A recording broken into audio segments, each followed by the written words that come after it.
The first gunshot echoed through the valley like thunder, startling Zara Goodwin from her restless slumber. She bolted upright, her calloused palms pressed against the rough wooden floor of the tiny shack she called home. The year was 1877, and in Cottonwood Springs, Arizona Territory, the divide between the wealthy and the poor stretched wider than the desert horizon. "Ma," Zara called out, her voice hoarse from the dust that perpetually hung in the air. She pushed her copper-colored hair from her face and reached for the threadbare shawl draped over her bed frame. "It's nothing, child," her mother replied, though the worry lines etched around her eyes told a different story. "Just some cowboys letting off steam at Harrigan's saloon." Eliza Goodwin had aged beyond her 40 years, the hardship of raising 2 daughters alone after her husband died in a mining accident had taken its toll. Their father had left them nothing but debts and the leaky shack on the outskirts of town. Zara, now 20, had learned early that being born poor was considered a character flaw in Cottonwood Springs. The townsfolk treated poverty like a contagious disease, one they might catch if they showed too much kindness to the Goodwin women. "I should get to Mrs. Harrington's," Zara said, rising to her feet. "She's expecting me at sunup to do the washing." "You work too hard," her mother sighed, but they both knew there was no choice. With her 16-year-old sister Hannah still in school, the one thing Zara insisted upon it fell to her to earn what little she could. The cool morning air nipped at Zara's skin as she made her way through the sleeping town. Dawn painted the adobe buildings in shades of amber and gold, a beauty that seemed to mock the ugliness of the lives lived within. She walked with her eyes downcast, a habit formed from years of avoiding the contemptuous stares of the town's more fortunate residents. As she approached the grand house on the hill, one of many owned by the Harringtons, Zara noticed an unfamiliar horse tethered to the hitching post.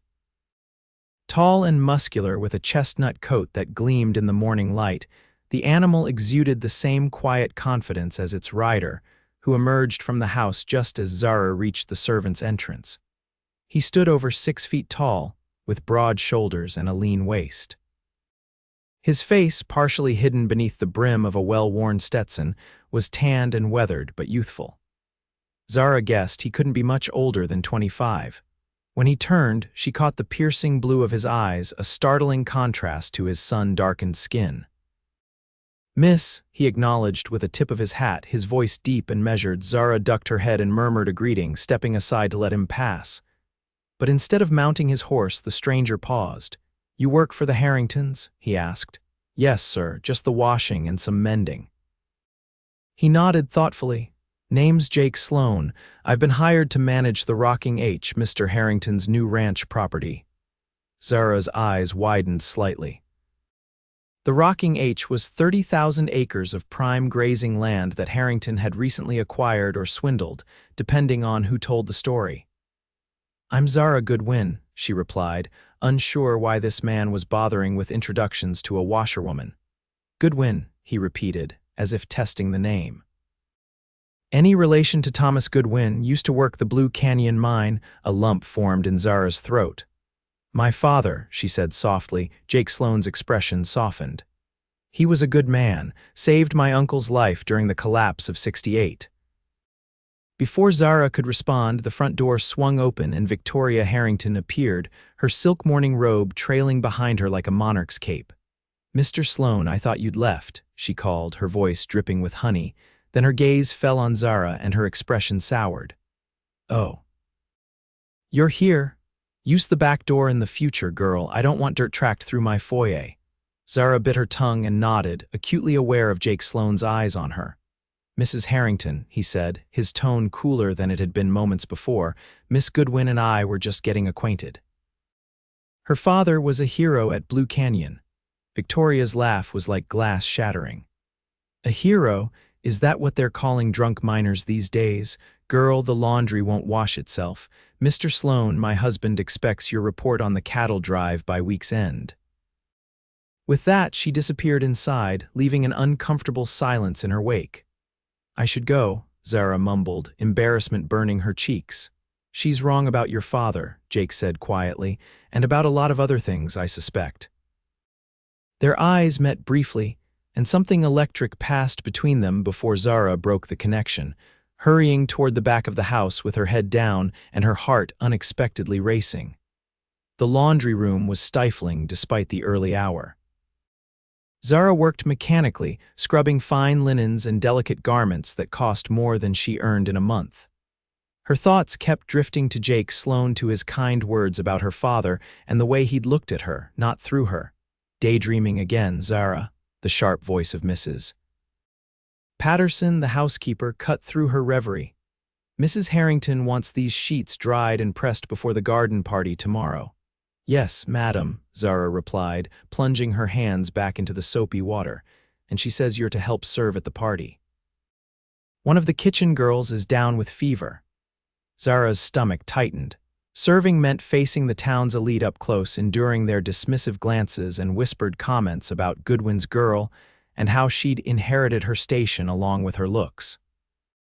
But it also meant extra pay, and they needed every penny. Hannah's school books for the coming term weren't going to buy themselves. I'll be here, she promised. The next day, Zara arrived at the Harrington estate dressed in her best, a faded blue dress that had once belonged to her mother, carefully mended and pressed. She'd braided her hair tightly and scrubbed her hands until they were raw, desperate to appear presentable. In the kitchen, chaos reigned as the cook barked orders at harried servants.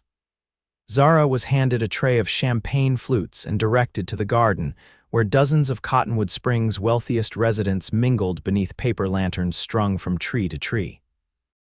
She moved through the crowd like a ghost, offering drinks without making eye contact. It worked until she approached a group of young women whose laughter fell silent at her approach. "Isn't that Thomas Goodwin's daughter?" one whispered, not bothering to lower her voice enough. "Yes, the older one, the pretty one, though you wouldn't know it under all that dirt," another replied. "My father says the Goodwins owe money all over town. They'll probably end up in the poorhouse like the Millers. Or worse," the first girl added with a malicious smile. "There's always Madame Rossi's for girls with no prospects and a pretty face." Zara's hands trembled, nearly upsetting the tray. She wanted to flee, to hide from their cruel words, but she needed this job. She forced herself to breathe and continued offering champagne, pretending she hadn't heard. "Ladies," a familiar voice cut through the gossip. "I believe your mothers are looking for you." Jake Sloan stood beside an elegant chestnut-haired woman who regarded the girls with disapproval. "Run along now," the woman said firmly. "And remember that true breeding shows in how one treats those less fortunate." The girls scattered, cheeks flushed with embarrassment. Jake turned to Zara, his eyes filled with concern. "Are you all right, Miss Goodwin?" "I'm fine, Mr. Sloan." "Thank you for your intervention, though it wasn't necessary." Zara kept her voice steady despite the humiliation burning in her chest. "It was entirely necessary," the woman beside him said. "I'm Clara Jennings, Mr. Harrington's sister, and unlike my brother and his wife, I don't abide cruelty." Zara didn't know how to respond. Clara Jennings was rumored to be as wealthy as her brother but had spent years back east, returning to Arizona only recently after the death of her husband. "You're doing an admirable job under difficult circumstances," Mrs. Jennings continued. "Now I believe I'll have one of those." She took a champagne flute from Zara's tray and moved off to greet another guest. Jake remained, studying Zara with an intensity that made her skin warm despite the cooling evening air. "How long have you worked for the Harringtons?" he asked. 3 years, Zara replied, wondering why he was still standing there, talking to her as if she were a guest rather than a servant. "And before that, we got by. My mother takes in sewing, and I've done odd jobs since I was 12. Something like admiration flickered in his eyes. "You're a hard worker, Miss Goodwin. That's a quality I respect." Before she could respond, Victoria Harrington's voice cut across the lawn. "Mr. Sloan, come meet Judge Wilson. He's very interested in our plans for the Rocking H." Jake gave Zara an apologetic smile. "Duty calls. But I hope we'll speak again soon." As he walked away, Zara noticed several young women watching him go, their expressions ranging from curiosity to outright desire. Jake Sloan was handsome, yes, but there was something more, a quiet strength and genuine decency that set him apart in a town where men often measured their worth by the cruelty they could inflict. She shook herself from these thoughts. Men like Jake Sloan didn't notice girls like Zara Goodwin, not really. His kindness was just that kindness and nothing more. The party continued as the sun set and lanterns cast their golden glow across the garden. Zara moved efficiently, collecting empty glasses and offering fresh ones. She was heading back to the kitchen when she overheard George Harrington in conversation with several men, including Jake. "The railway's coming through, gentlemen," Harrington was saying, his voice smug with triumph. "I've secured the contracts and construction begins next month." "Where exactly will the line run?" one man asked. "Right through the Eastern Valley and into town. Property values along the route will triple overnight." "And those who currently live there?" Jake asked, his voice carefully neutral. Harrington laughed. "Squatters and poor folk, mostly. They'll be compensated fairly, though fairly for a shack isn't much. Progress waits for no one, Sloan." Zara froze.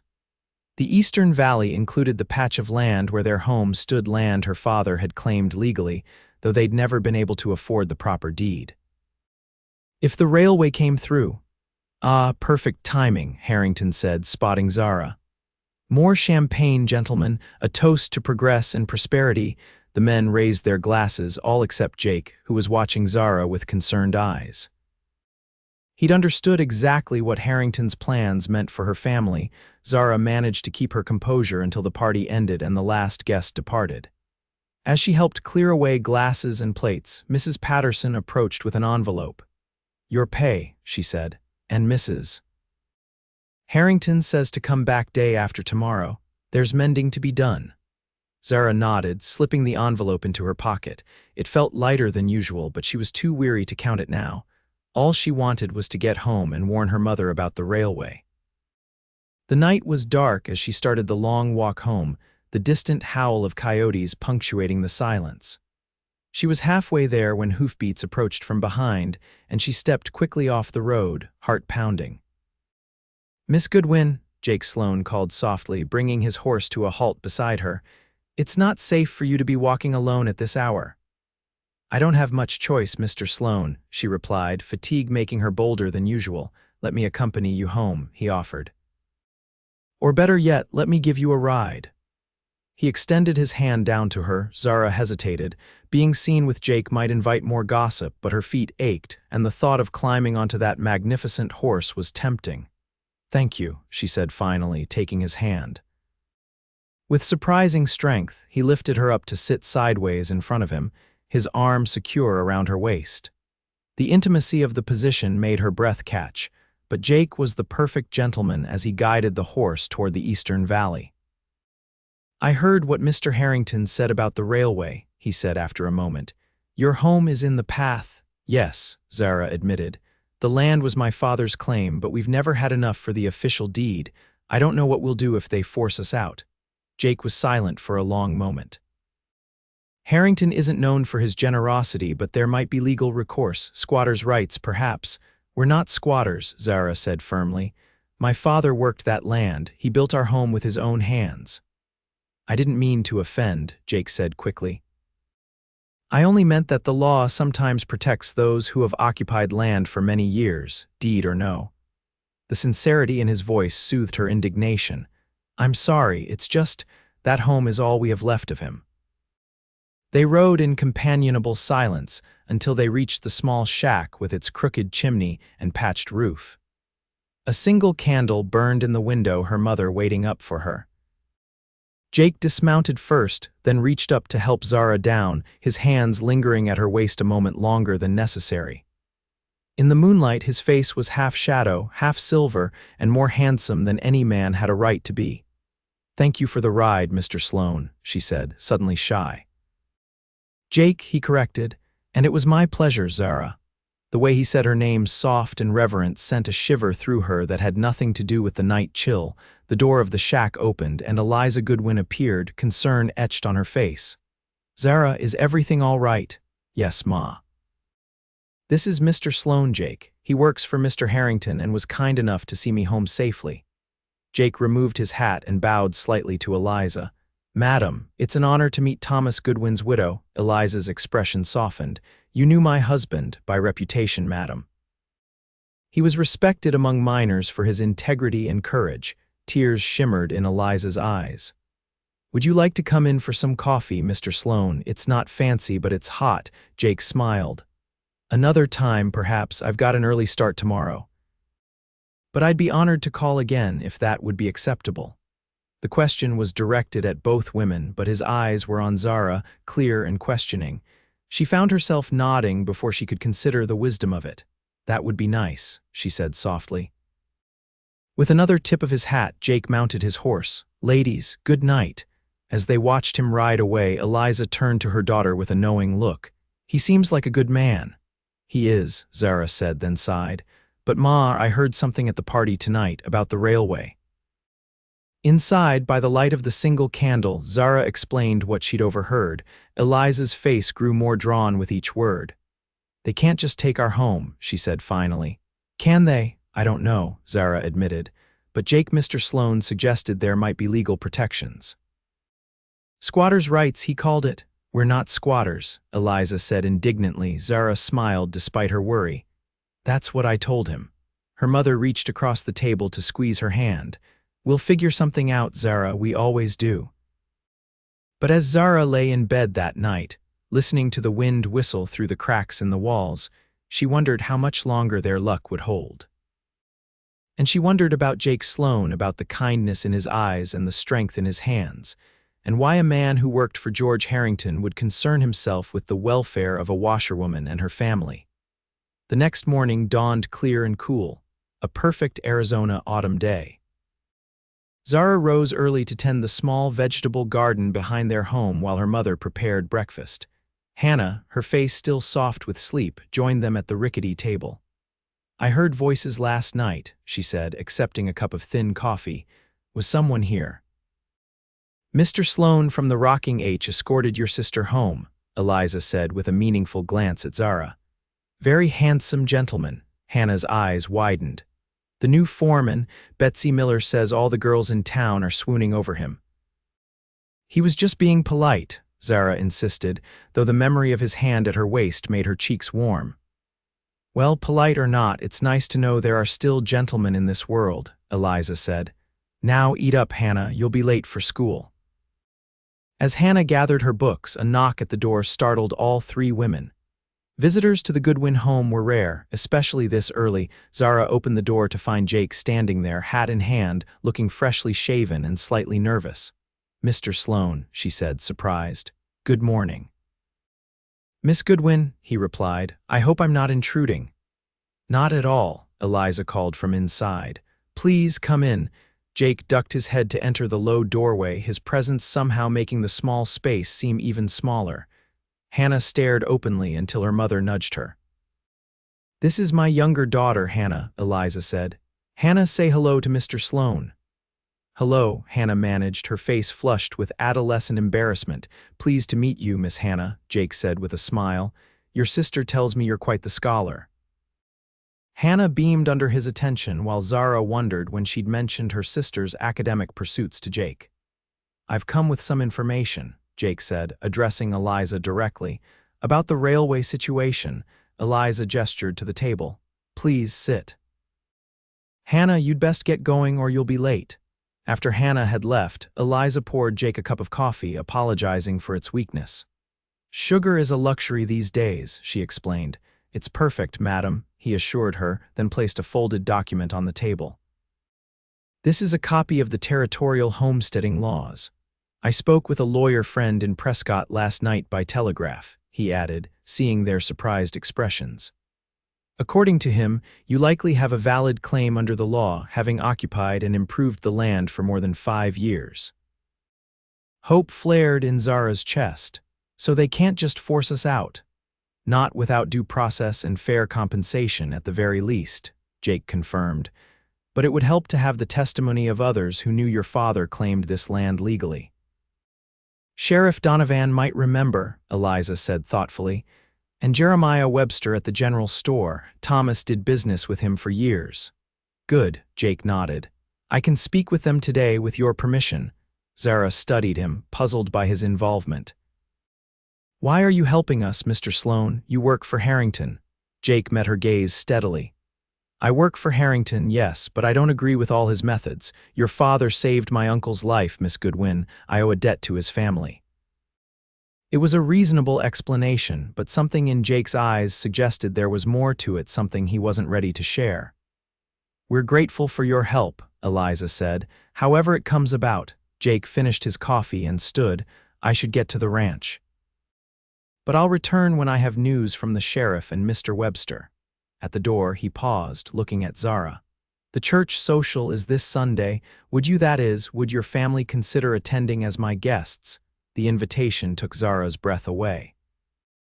The church social was one of Cottonwood Springs' biggest events, a gathering of all the town's families.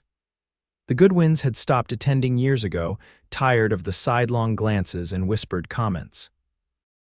That's very kind, Eliza began uncertainly, but we'd be honored, Zara interrupted, surprising herself as much as her mother.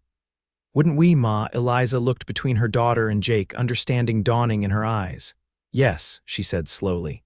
Yes, I suppose we would. Jake's smile could have lit up the darkest mine shaft. Excellent, I'll call for you at noon on Sunday then. After he'd gone, Eliza turned to her daughter with raised eyebrows. The church social, you haven't wanted to go in years.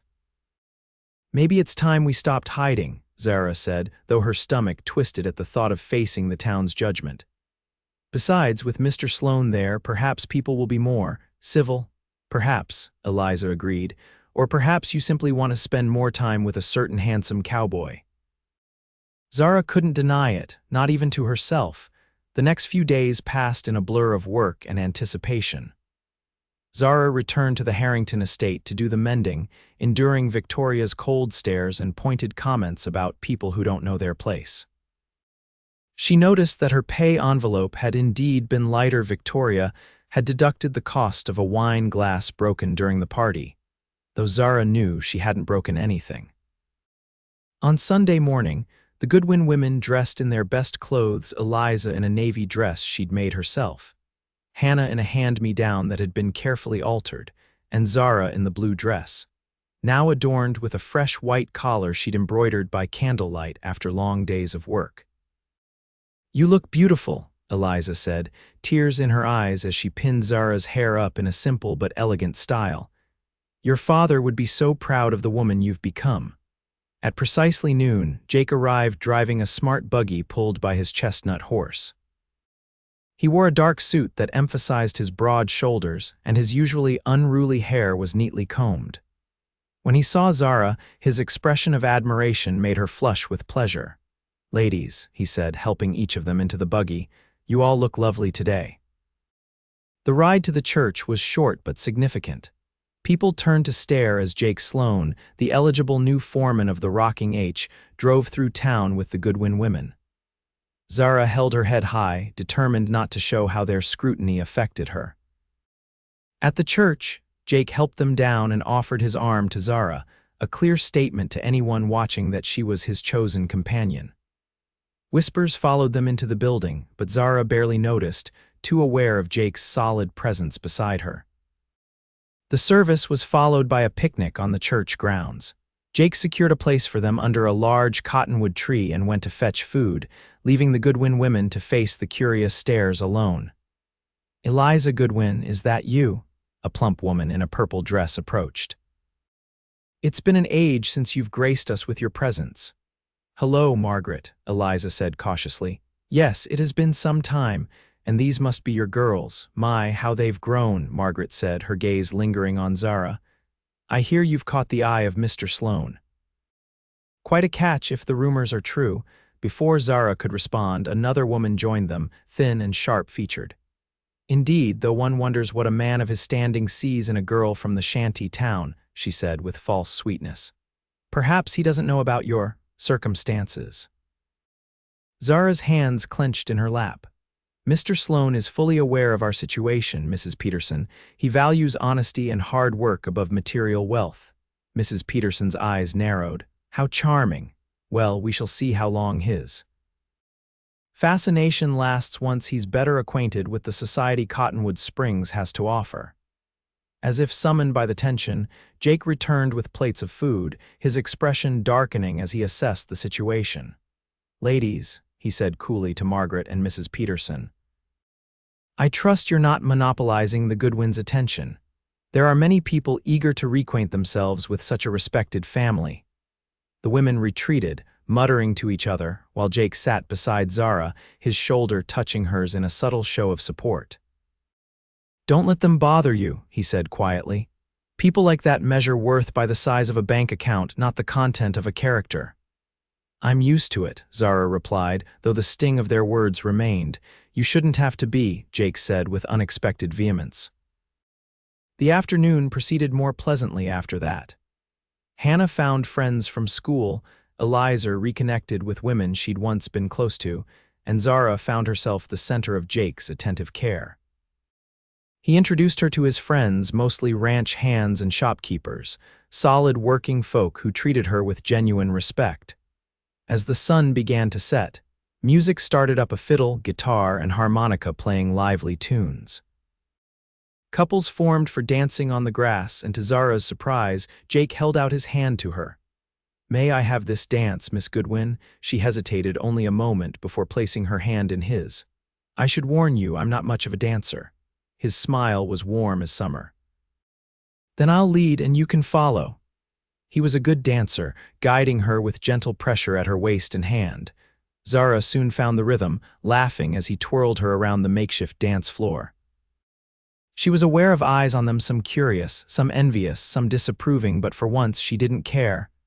"You're a natural," Jake said as the music slowed to a waltz. He drew her closer, still proper but intimate enough to make her heart race. "You're a good teacher," she replied. They danced in silence for a moment, the world narrowing to just the two of them, the music and the space between their bodies. "I spoke with Sheriff Donovan," Jake said finally. "He remembers your father filing his claim, says he has the paperwork somewhere in his office." Relief flooded through Zara. "That's wonderful news, it is, but Harrington won't give up easily. He's set on that railway route." "Why are you telling me this now?" she asked. Jake's hand tightened slightly at her waist. "Because I want you to know that whatever happens, you're not alone in this fight. I'm on your side, Zara." The simple declaration, spoken so fervently, brought tears to her eyes. "Thank you, Jake." The music ended and they stood still for a moment, reluctant to break the connection. Then a commotion at the edge of the gathering caught their attention. George Harrington had arrived with his wife and a group of well-dressed companions. "Fashionably late as usual," Jake muttered. Harrington spotted them and made his way over, Victoria trailing behind with a sour expression.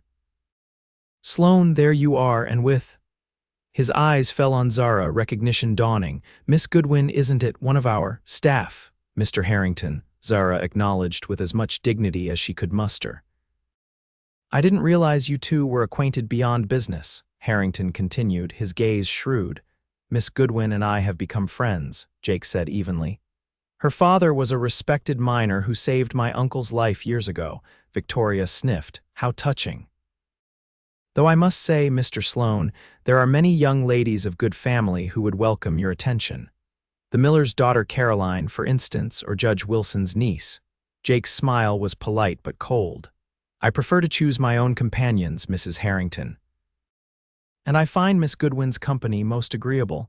The implication was clear, and Victoria's face flushed with anger. "Well," she said stiffly, "I suppose there's no accounting for taste." "Indeed there isn't," Jake agreed, his eyes never leaving Zara's face. "If you'll excuse us, I believe this is our dance." He led Zara away as a new tune began, leaving the Harringtons staring after them. "You shouldn't antagonize them," Zara said worriedly. "They're your employers." "They employ my skills with cattle and land management," Jake replied. "Not my personal life or my conscience." He twirled her expertly, adding, "Besides, there are other ranches in Arizona." The boldness of his statement, the suggestion that he would risk his position for her, left Zara speechless. No one had ever stood up for her that way, not since her father died. As the evening drew to a close, Jake drove the Goodwin women home, the buggy rolling slowly through the quiet town. Hannah dozed against her mother's shoulder, exhausted from dancing and socializing. At the Goodwin home, Jake helped them down and walked Zara to the door while Eliza took a sleepy Hannah inside. Under the vast canopy of stars, Jake took Zara's hand. "I hope you enjoyed today." "I did," she said honestly, "more than I expected to." He smiled, his thumb tracing circles on her palm. "Good, because I'd like to call on you properly, Zara, with your mother's permission, of course." Zara's heart leaped. "I'd like that too." For a moment it seemed he might kiss her, but he simply raised her hand to his lips, pressing a gentle kiss to her knuckles. "Good night, Zara Goodwin." "Good night, Jake Sloan." She watched him drive away, her hand still tingling from his touch, her mind whirling with possibilities she'd never dared consider before. Inside, Eliza was waiting, her eyes knowing. "That young man is sweet on you," she said without preamble. "He wants to call on me," Zara admitted. "With your permission." Eliza smiled, though concern shadowed her eyes. "He seems honorable and he clearly admires you, but Zara, he works for Harrington, the same man who wants to run a railway through our home." "I know," Zara sighed, "but I trust him, Ma. He's helping us with the land claim." "Just be careful with your heart," Eliza advised. "The world is rarely kind to girls like us who dream too high." Zara nodded, but as she prepared for bed, she couldn't help but dream of Jake's smile, his gentle hands, and a future brighter than any she'd imagined possible. The next morning, reality intruded harshly.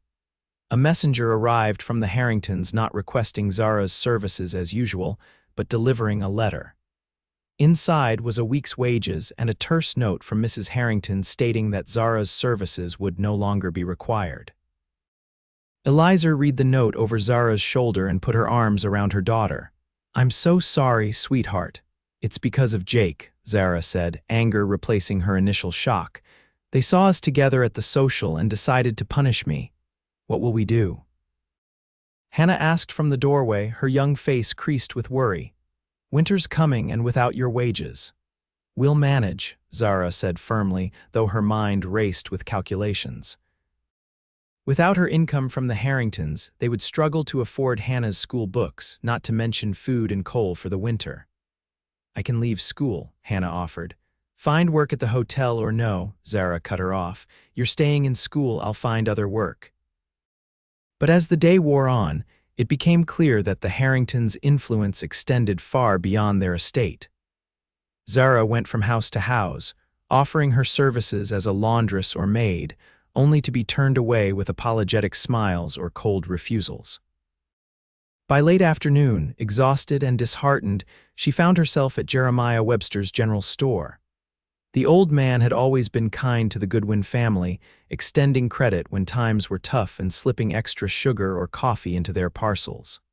"Zara, child," he greeted her warmly. "What can I do for you today?" "I'm looking for work, Mr. Webster," she said. "Any kind of work. The Harringtons let me go and no one else in town will hire me," understanding dawned in his roomy eyes. "Ah. This wouldn't have anything to do with you being seen with Jake Sloan at the social, would it?" News traveled fast in Cottonwood Springs. "I believe so," Zara admitted. Webster sighed heavily. "The Harringtons cast a long shadow in this town. Many folks won't cross them, even for a hard worker like you." He thought for a moment, then added, "I could use help taking inventory and restocking shelves. It's not much and I can't pay what the Harringtons did, but it's something." Gratitude washed through Zara. "Thank you, Mr. Webster." "When can I start?" "Tomorrow morning, if that suits you." As Zara turned to leave, Webster called after her. "That Sloan fellow was in here earlier, asking about your father's land claim. Seemed mighty interested in helping your family." Zara paused. "He's been very kind to us." Webster's expression was thoughtful. "He's a good man, from what I can tell. Not many would stand up to George Harrington, even indirectly, but be careful, Zara. Harrington doesn't like losing battles or employees." The warning stayed with Zara as she walked home, the setting sun casting long shadows across her path. She worried about Jake, about what his support of her family might cost him, and she worried about what new obstacles Harrington might place in their way. Her concerns deepened the next day when Sheriff Donovan visited the Goodwin home, his expression grave. "Eliza, Zara," he greeted them. "I'm afraid I have some news about your land claim." Zara's stomach dropped. "What is it, Sheriff?" "I've been going through the old records, and there seems to be a discrepancy." He removed his hat, turning it in his hands. "According to the latest documents, your husband sold the mineral rights to this property to the Harrington Mining Company in '71, shortly before his death." Eliza paled. "That's not possible. Thomas would never have sold without telling me, and we certainly never saw any money from such a sale." "The paperwork looks legitimate," Donovan said, though he didn't meet their eyes. "Signature matches other documents in the file. It's a forgery," Zara said flatly. "Harrington is trying to steal our land," Donovan sighed. "That's a serious accusation, Zara. Harrington is a powerful man in this territory. It's the truth," she insisted. "My father would never have sold behind our backs, never." "I believe you," Donovan said quietly.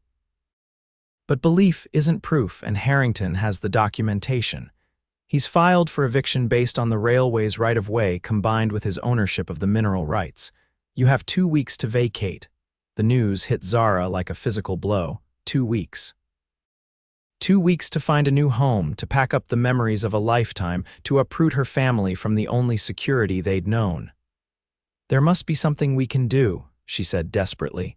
"Hire a lawyer," Donovan suggested. "Though it won't be easy to find one willing to go against Harrington in these parts." He put his hat back on and headed for the door. "I'm sorry, truly. Your father was a good man, and you folks deserve better than this." After he'd gone, Eliza sank into a chair, her face ashen. "What are we going to do, Zara?" For the first time in years, Zara saw real fear in her mother's eyes. It kindled something fierce in her chest, a determination that burned away her own fear. "We're going to fight," she said. "Somehow we'll fight this." Jake arrived as the sun was setting, his expression hardening as they told him about Donovan's visit and the forged documents. "I was afraid of something like this," he said. "Harrington's not above falsifying records to get what he wants. He's done it before.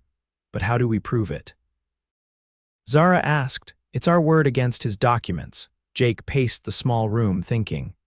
"We need to find proof that your father didn't sell those rights. Were there witnesses to his business dealings? Someone who might have known if he was considering a sale?" Eliza shook her head. "Thomas handled the mining business. I only know he was proud of owning this land free and clear. He wouldn't have sold any part of it without discussing it with me first." "What about his personal papers?" Jake suggested. "Letters, journals, business records." "There's a trunk," Eliza said slowly. "With his things. I couldn't bear to go through it after he died, but perhaps there's something there." The trunk was retrieved from under Eliza's bed, a battered wooden chest that held the remnants of Thomas Goodwin's life. Together they sifted through faded photographs, mining equipment catalogs, and bundles of letters tied with string. "Here," Jake said, lifting out a leather-bound book. "A journal," Eliza nodded. "He kept records of everything: expenses, mining yields, business transactions." They pored over the journal, reading entry after entry in Thomas Goodwin's careful handwriting. And there, just 2 weeks before his death, they found it. Harrington offered to buy mineral rights again, doubled his price, told him no amount would persuade me to sell. "This land is for my daughter's future." Zara's hand trembled as she read the words. "This proves he didn't sell. He explicitly refused Harrington's offer." "It helps," Jake agreed. "But Harrington will claim the journal is fake or that your father changed his mind. We need more." They continued searching until Hannah, who had been quietly examining a stack of papers, spoke up. "What about this?" She held a legal-looking document, yellowed with age. Jake took it gently, his eyes widening as he read. "It's a copy of the original land claim," he said. "Filed with the territorial office in Prescott. And look, it specifically includes all mineral rights, with a clause that they cannot be separated from the surface rights without filing an additional deed with both the county and territorial offices." Hope surged through Zara.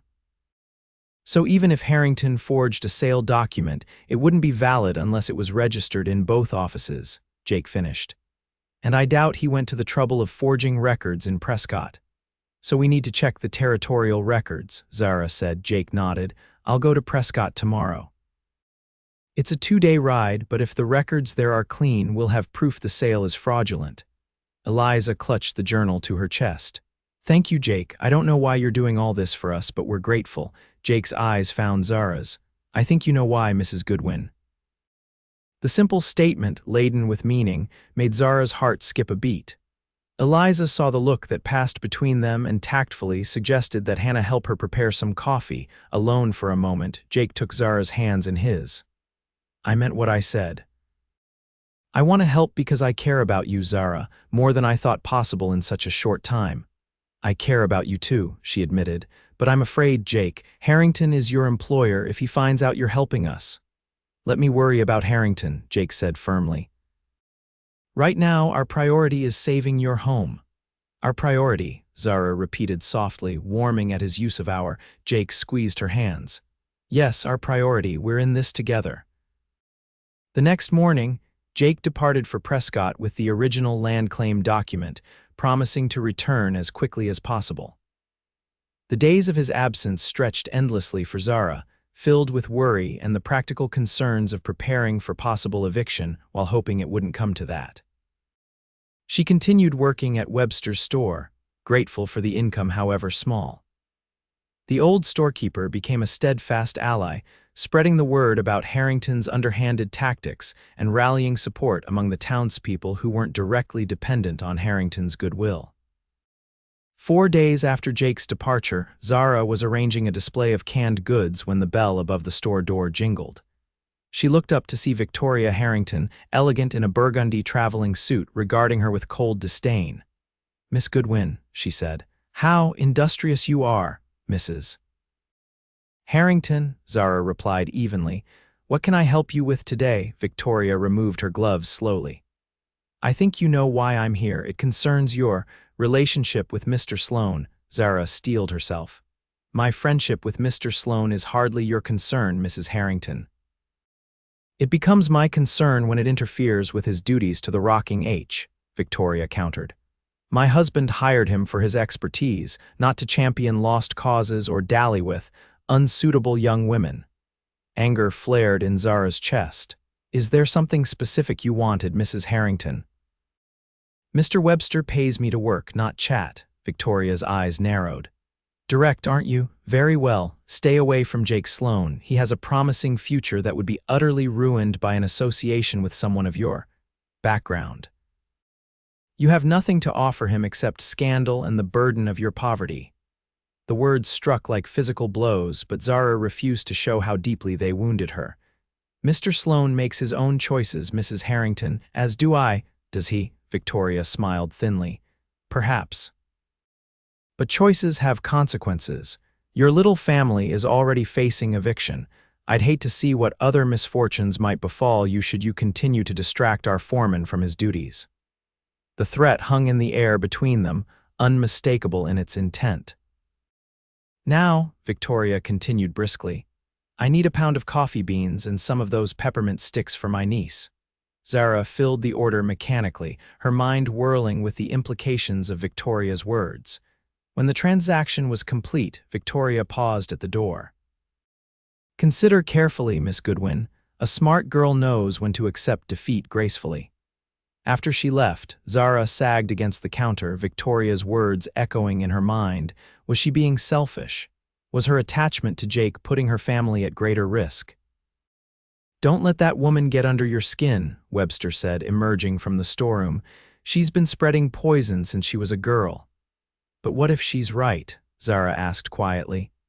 Jake is risking everything to help us, and what do I have to offer him except trouble? Webster's weathered hand patted hers. You offer him something the Harringtons with all their money can't buy, a good heart and honest love. I've seen how that young man looks at you.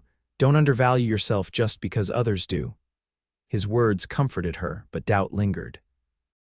That evening, as Zara walked home, she noticed a group of men surveying the land near their home, driving stakes into the ground with red flags attached, the railway route being marked. The reality of their situation hit her anew. At home, Eliza met her with worried eyes. The sheriff came by again. Says the eviction notice is official. We have 10 days now. Zara's heart sank. Jake should be back soon with the records from Prescott if we can prove the fraud, and if we can't, Eliza asked softly. Zara had no answer. They ate a quiet supper, the mood somber as Hannah attempted to lighten the atmosphere with stories from school. Afterward, unable to bear the confines of the small house, Zara stepped outside to breathe the cool night air. The stars were brilliant overhead, the same stars that had guided her father home from the mines each night. What would he do in this situation? Fight, certainly. But at what cost to those he loved? The sound of approaching hoofbeats broke her reverie. Her heart leaped, thinking it might be Jake, but instead she saw a rider she didn't recognize. He pulled up short when he spotted her. "Miss Goodwin," he called. "Yes, message for you." He extended a folded paper. "From Prescott." Zara's hands trembled as she took it. "Thank you." The rider tipped his hat and was gone, leaving Zara staring at the note in the moonlight. She unfolded it slowly, recognizing Jake's strong handwriting. Zara found proof. Original claim intact at territorial office. No record of mineral rights sale. Returning with official copies and lawyer. "Hold on." Jake, relief flooded through her. They had a real chance to fight Harrington's fraudulent claim. She rushed inside to share the news with her mother and sister, their spirits lifting for the first time in days, but their hope was short-lived. The next morning, George Harrington himself arrived at their door, accompanied by Sheriff Donovan and 2 other men Zara didn't recognize. "Mrs. Goodwin, Miss Goodwin," Harrington said with false cordiality, "I've come to discuss the matter of your eviction." "There's nothing to discuss," Zara said firmly. "We know you forged the mineral rights sale, Mr. Harrington. We have proof from the territorial office in Prescott." A flash of anger crossed Harrington's face before his mask of civility returned. "Ah, yes. Your champion Mr. Sloan's little expedition. I'm afraid he won't be returning with whatever he thinks he's found." Fear clutched at Zara's heart. "What do you mean?" "There was an unfortunate incident on the road from Prescott. Bandits, it seems. Mr. Sloan was found unconscious, robbed of his possessions. He's recovering at the doctor's house in Wickenburg." "You're lying," Zara whispered, though dread filled her at the all-too-plausible story. Harrington shrugged. "Believe what you will.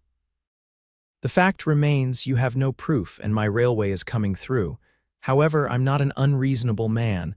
I'm prepared to offer you $50 for this property, twice its value, considering the condition."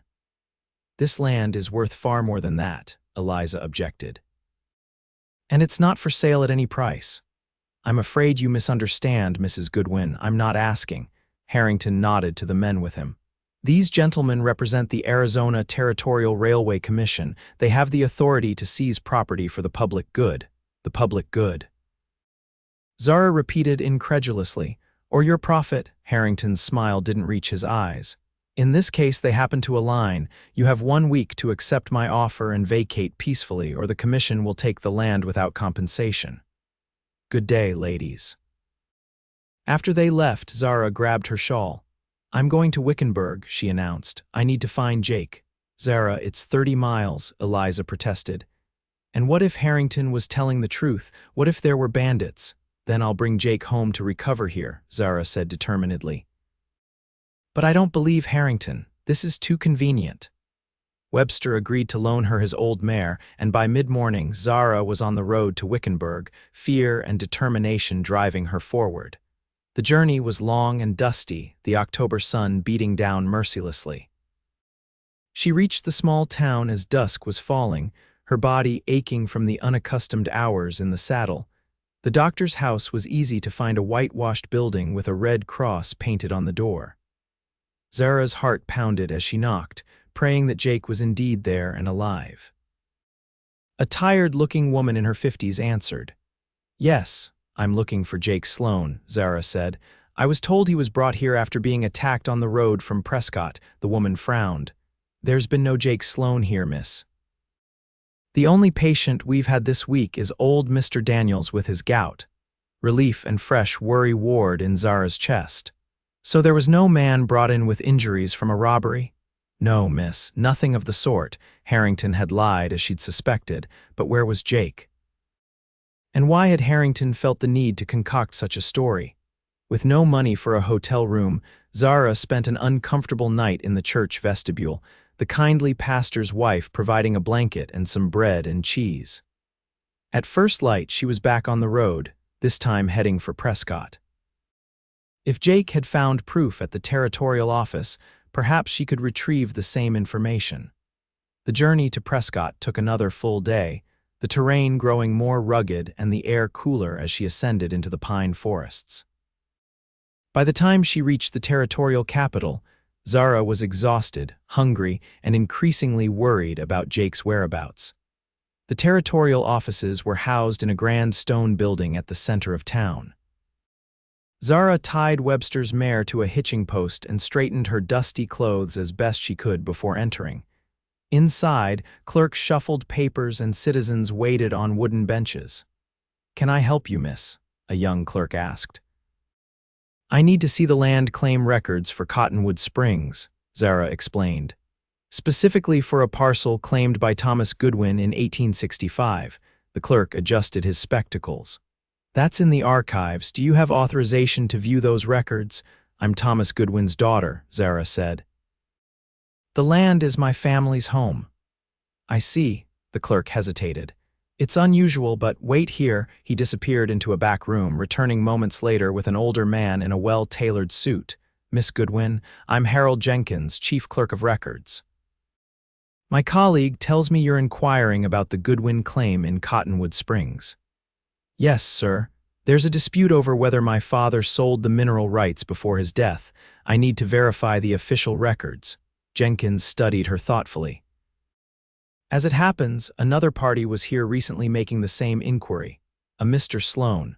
Hope flared in Zara's chest. "Yes, he's helping our family. Did he find what he was looking for?" "He did," Jenkins confirmed.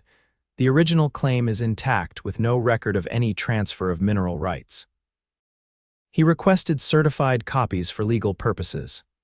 "And you provided them?" Zara asked eagerly. Jenkins nodded. "We did. He left 4 days ago with the documentation. 4 days ago. Jake should have reached Cottonwood Springs by now, or at least Wickenburg. Unless something had happened to him, not bandits, as Harrington had claimed, but something else, something worse. Mr. Jenkins, I believe the man challenging our claim, George Harrington, may have intercepted Mr. Sloan on his return journey. Could I obtain another set of certified copies?" Jenkins frowned. "That's a serious allegation, Miss Goodwin. Mr. Harrington is a prominent businessman in the territory. He's also trying to steal our land with forged documents," Zara said firmly. "Please, Mr. Jenkins, my family will be evicted in days without this proof." Something in her desperate plea must have moved the clerk. "Very well, I'll prepare the copies, but it will take until morning." With no choice but to wait, Zara found a cheap boarding house where she could spend the night, paying for the room with the last of her meager savings. Sleep eluded her as she worried about Jake, her family, and what might happen if she returned too late. The next morning, Jenkins had the documents ready, official copies showing Thomas Goodwin's original claim with all mineral rights intact, and no record of any sale or transfer. Armed with this evidence, Zara began the long journey home, pushing Webster's mare as fast as she dared. She was a day from Cottonwood Springs when she spotted a rider approaching from the opposite direction. As they drew closer, her heart leaped. It was Jake, looking trail-worn and weary but very much alive. "Zara," he called, spurring his horse forward. They met in the middle of the dusty road, both dismounting quickly. "Jake," she breathed, hardly believing he was really there. "Harrington said you were attacked by bandits, that you were injured in Wickenburg." "Harrington," Jake spat the name. "His men waylaid me outside of Prescott, took the documents, and left me tied up in an abandoned mine. Took me 2 days to get free and make my way back to town." Zara gasped. "That's terrible. Are you hurt?" "Nothing serious," he assured her, though she noticed the rope burns on his wrists and the bruise darkening his left cheekbone. "But what are you doing out here alone? It's not safe." "Looking for you," she admitted, "and for these." She patted her saddlebag where the precious documents were stored. "I went to Prescott myself." Jake stared at her in amazement. You rode to Prescott alone. Zara, that's over 60 miles through rough country. I had to, she said simply. They're going to evict us in 3 days. Harrington brought men from the Railway Commission, claiming they can seize our land for the public good. Jake's expression hardened. That's not how it works. The commission needs a court order, and they have to prove there's no reasonable alternative route. He took her hands in his eyes intense. Zara, what you did was incredibly brave and incredibly dangerous. I couldn't bear it if something happened to you. The raw emotion in his voice made her throat tight. I feel the same way about you when Harrington said you'd been hurt. Before she could finish, Jake pulled her into his arms, holding her as if he'd never let go. We should get back, he said against her hair.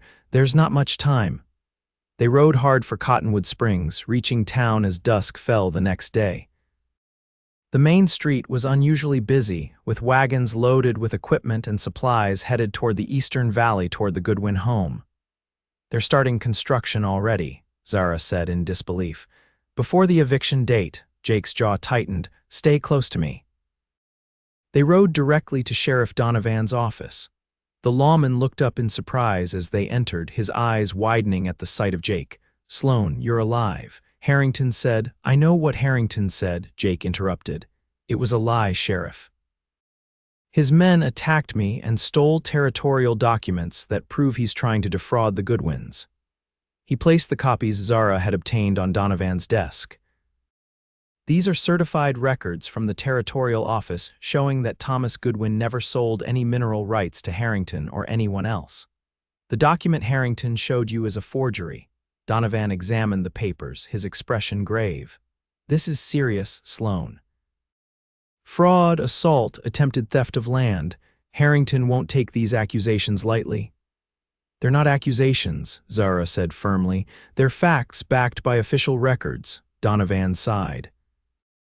Even so, Harrington has powerful friends, including Judge Wilson, who would hear any case we might bring. Then we'll go over his head, Jake declared. To the territorial governor if necessary, but first, you need to stop the construction that's already beginning near the Goodwin property. It's illegal without a proper eviction. After some persuasion, Donovan agreed to ride out with them to the Goodwin home. They found a scene of chaos, workers setting up camp, surveyors marking lines, and heavy equipment being unloaded. Eliza stood on the porch of the small house, Hannah beside her, watching helplessly as their land was invaded. Ma, Zara called, dismounting quickly, we have the proof, the documents from Prescott. Relief washed over Eliza's face as she hurried to embrace her daughter. Thank God, we thought. When you didn't return. Harrington's men delayed Jake, Zara explained, but we have what we need now. Sheriff Donovan approached the foreman of the construction crew. This work needs to stop immediately. There's a legal dispute over this property. The foreman, a burly man with a skeptical expression, shook his head. I've got orders from Mr. Harrington himself. Unless you've got something in writing from him or the Railway Commission, we're continuing as scheduled. I was afraid of that, Donovan muttered. Jake stepped forward. What about a court injunction? Would that be enough to halt work temporarily? The foreman considered. If it's official, signed by a judge, yeah, that would do it. Then that's what we need, Jake said. Sheriff, how quickly can we get before a judge? Judge Wilson is in session tomorrow morning, Donovan replied, but as I said, he's friendly with Harrington. He's still bound by law, Zara insisted. With these documents, he has to rule in our favor. As they debated their next steps, a commotion arose at the edge of the work area. George Harrington had arrived, accompanied by several men, including his attorney. His face darkened with anger when he spotted Jake and Zara. Sloan, he growled, you're becoming a significant nuisance. And you're becoming a criminal, Jake replied evenly. Fraud, assault, trespassing, quite a list of charges building against you, Harrington. Harrington's laugh was dismissive. Charges? Who's going to bring charges? The sheriff here knows which side his bread is buttered on. Donovan bristled. Now see here, Harrington, save it, Donovan. We all know how things work in Cottonwood Springs. Harrington turned to Zara. Miss Goodwin, I'll give you one last chance. Accept my offer, I'll even raise it to $75 and walk away. Otherwise, things will become unpleasant for your family. Zara stood tall, drawing strength from Jake's presence beside her and the knowledge that right was on their side. "We're not accepting any offer, Mr. Harrington. This land belongs to my family, legally and morally. We have proof that you forged documents claiming my father sold you mineral rights." "Proof?" Harrington scoffed. "What proof? Some papers you claim to have from Prescott. Who's going to believe the word of a poverty-stricken girl against mine?" Jake stepped forward, his voice hard. "I believe her. And so will Judge Wilson when he sees the certified territorial records.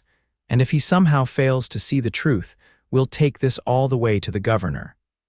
How do you think your railway investors will feel about delays caused by legal battles over fraudulently obtained land?" For the first time, uncertainty flickered in Harrington's eyes. His attorney murmured something in his ear, causing his frown to deepen.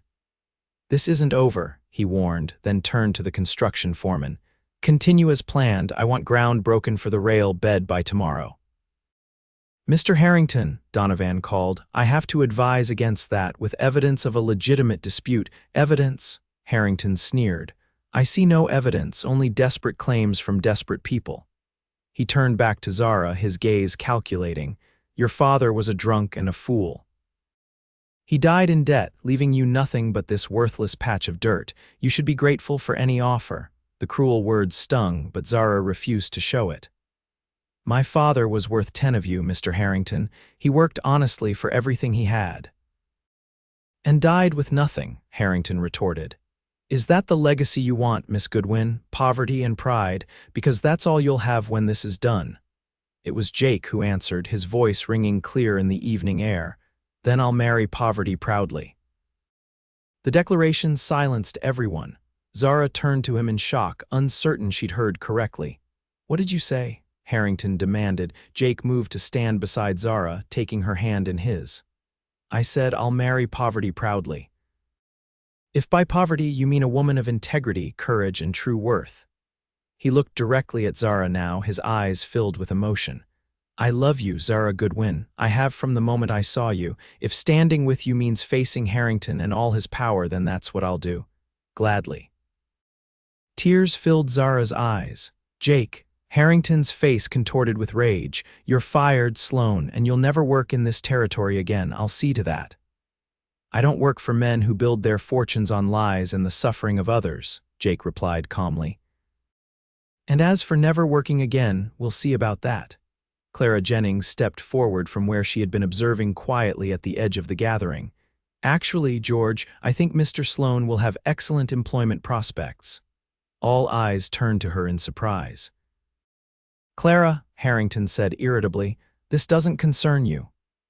"Oh, but it does," she countered smoothly. "You see, I've been looking for someone to manage my new ranch, the property I just purchased from the Jenkins estate, 30,000 acres of prime grazing land." "Mr. Sloan comes highly recommended," understanding dawned on Jake's face. "The offer you mentioned when we met at the social." Clara nodded. "I was impressed by your principles then, Mr. Sloan. I'm even more impressed now." She turned to Harrington. "And as for this railway of yours, brother dear, I believe there's a much more suitable route along the western ridge. My surveyors have already drawn up the plans, which I'll be presenting to your investors at their meeting next week." Harrington paled. "You wouldn't." "I would and will," Clara said firmly. "Unless, of course, you withdraw your fraudulent claim against the Goodwins and reroute the railway away from their property." A tense silence fell as Harrington weighed his options. His attorney whispered urgently in his ear, clearly advising caution. "This isn't over," Harrington finally said, but the threat in his voice had diminished. He stalked back to his carriage, ordering his men to follow. The construction foreman looked uncertainly between the retreating Harrington and the others. "So, do we continue or?" "Pack up," Clara instructed. "Mr. Harrington will provide new directions tomorrow." As the workers began to disperse, Zara turned to Jake, overwhelmed by all that had happened. "Did you mean what you said about marrying poverty proudly?" Jake took both her hands in his gaze never wavering. "I meant every word. I love you, Zara Goodwin. I've known it since that first morning when you looked at me with those honest eyes of yours. I don't care what anyone in this town thinks or says." I want to spend my life with you if you'll have me. I love you too, Zara whispered, joy bubbling up inside her. But Jake, I have nothing to bring to a marriage. No dowry, no prospects, you bring yourself, he interrupted gently. Your strength, your courage, your love. That's worth more than all of Harrington's gold. Clara Jennings cleared her throat discreetly. If I might make a suggestion, the foreman's house at my new ranch is quite spacious room enough for a young couple and, perhaps, the bride's family until they decide on more permanent arrangements. Eliza stepped forward, her eyes shining with tears. Mrs. Jennings, that's incredibly generous, but not generosity, Clara corrected. Good business. I need a capable ranch manager, and it seems I've found one in Mr. Sloan. The accommodations are part of the position. Donovan, who had been watching the proceedings with increasing satisfaction, chuckled. Well, it seems things are working out, though I'd still like to see those documents filed properly with the court, just to be safe. First thing tomorrow, Jake promised. Then, turning back to Zara, he asked softly, You haven't answered my question, Miss Goodwin. Will you marry me? With tears of joy streaming down her face, Zara nodded. Yes, Jake Sloan, I will marry you proudly. The wedding took place 3 weeks later in the small church of Cottonwood Springs. The pews were filled not with the town's elite, but with ordinary people, miners, ranchers, shopkeepers, and farmers who had come to respect the Goodwin family's stand against injustice and Jake Sloan's integrity. Zara wore a dress of ivory satin that Clara Jennings had insisted on providing, with fresh wildflowers in her copper hair. As she walked down the aisle on Jeremiah Webster's arm, the old storekeeper, proudly standing in for her father, her eyes never left Jake's face, radiant with love and promise. You look beautiful, he whispered as she reached his side. And you look very handsome, she replied, taking in his new suit and freshly trimmed hair. The ceremony was simple but heartfelt.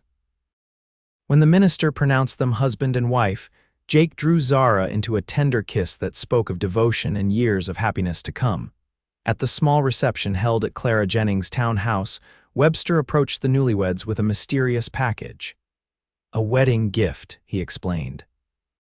Found it among some old store records.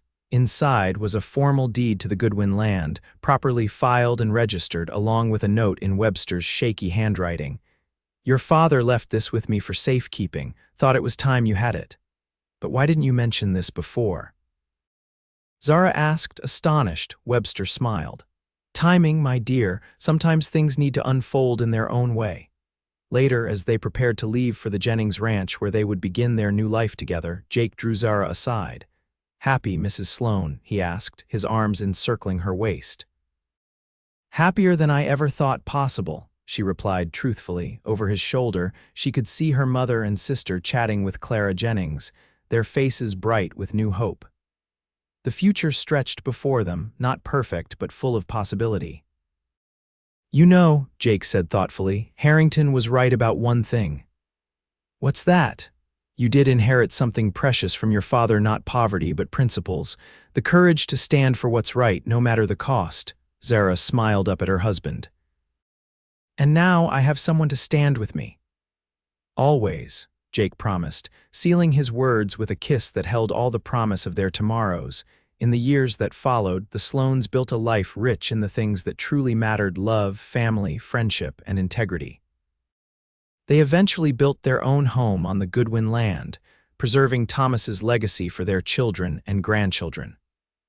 And while they never accumulated the wealth that the Harringtons possessed, no one who knew them would ever make the mistake of calling them poor.